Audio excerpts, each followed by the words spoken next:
take this to be the incenter and this to be one of the x-centers of the triangle, then we know that this is an internal bisector of one of the angles in the triangle. This is another internal bisector.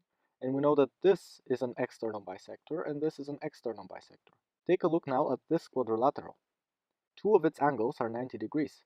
This angle is 90 degrees because of the two bisectors, the internal and the external one, and this angle here is also 90 degrees. Hence, we can conclude that this quadrilateral is cyclic, and what's more, this is actually its diameter, because we have a 90 degrees angle here and 90 degrees angle here. And therefore, the center of the circle that's circumscribed around this quadrilateral is actually the midpoint of this segment defined by the two centers. Then this equals this equals this equals this equals the radius of the circumcircle of this quadrilateral.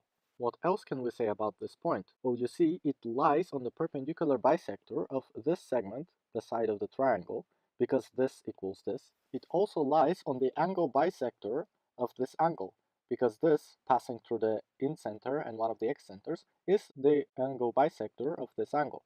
And we know that a point that lies on an angle bisector and the perpendicular bisector of the opposing side lies also on the circumcircle of the triangle. And therefore, this quadrilateral is cyclic. And so if this angle equals gamma over 2, from this cyclic quadrilateral, we get that this angle equals gamma over 2. And one more fact, we note that this distance here is semiperimeter minus this side, let's call it A, so semiperimeter minus A.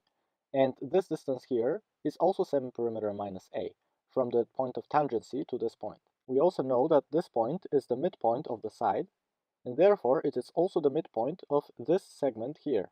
So this equals this. And this is not really surprising, because consider this segment, and we dropped perpendiculars from here to here, from here to here, and from the midpoint to here. So we essentially projected this segment onto this line by taking these perpendicular lines. And so we got three new points, the projections of these 3 points onto the side of the triangle. And because initially this was the midpoint of the original segment, then the projected segment, which is this one, this should also be the midpoint, which is indeed the case.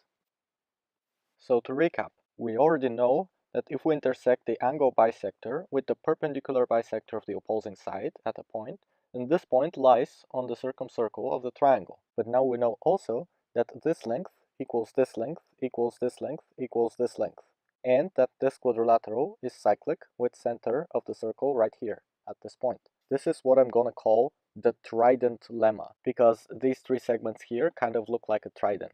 Here's the optional problem. We're given 2 circles, this one and this one, that intersect the 2 points here and here. These are the centers of the 2 circles. The blue circle is the circumcircle defined by these 3 points, this center, and this intersection point. So the circumcircle of this triangle. We intersect this line, the line that connects the 2 intersection points, with the blue circle at this point, and we have to prove that this segment equals this segment equals this segment. And here's the solution. The green triangle is going to be really important in the solution. We're going to prove that this is its incenter, and finishing the solution from there follows from today's theory. Because if this is the incenter, then this is the angle bisector of this angle.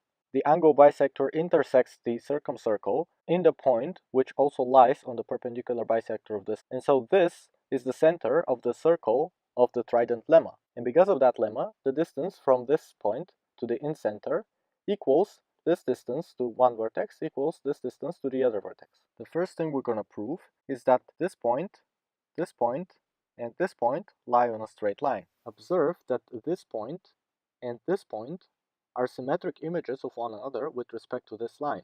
And you may ask, why is that? Well, consider this triangle and this triangle. They're congruent because this equals this because of radius with respect to the small black circle. This equals this because of radius with respect to the larger black circle. And this side is common. So these 2 triangles have 3 equal sides, which means that they're congruent. And because they're congruent, it's clear that this point is symmetric to this point with respect to this line. Therefore, the angle here must be 90 degrees. Also, this angle equals this angle. Now we're going to prove that the angle here with respect to this point, so this angle, equals the angle here, but with respect to this point, so this angle. Consider this circle.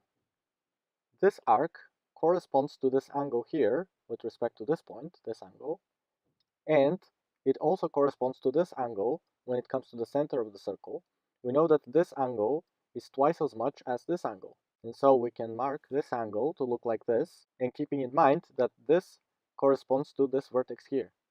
But on the other hand, we know that this quadrilateral is cyclic because of the blue circle. Therefore, this angle corresponds to this arc, and so it equals this angle here with respect to this point now. And so these two angles with respect to this point and with respect to this point are equal, and therefore this point, and this point lie on a straight line. We know that this angle equals this angle because of the two congruent triangles here and the symmetry, and we know that it also equals this angle because of the property that if we look at this arc from the perspective of a point on the circle and from the center of the circle, then this angle will be twice as much as this angle. Finally, we can use that this quadrilateral here is cyclic, from which we conclude that this angle here equals this angle here. So this angle equals this angle. And therefore, the second part of this angle, this part, is also equal to this part and this part and this part. And so this point lies on the angle bisector of this angle here, in the green triangle. But now, by symmetry of argument, because the left and the right part of the construction are defined similarly, we can conclude that this line is also an angle bisector of this angle here in the green triangle. And therefore, this point is the incenter of the green triangle, as desired.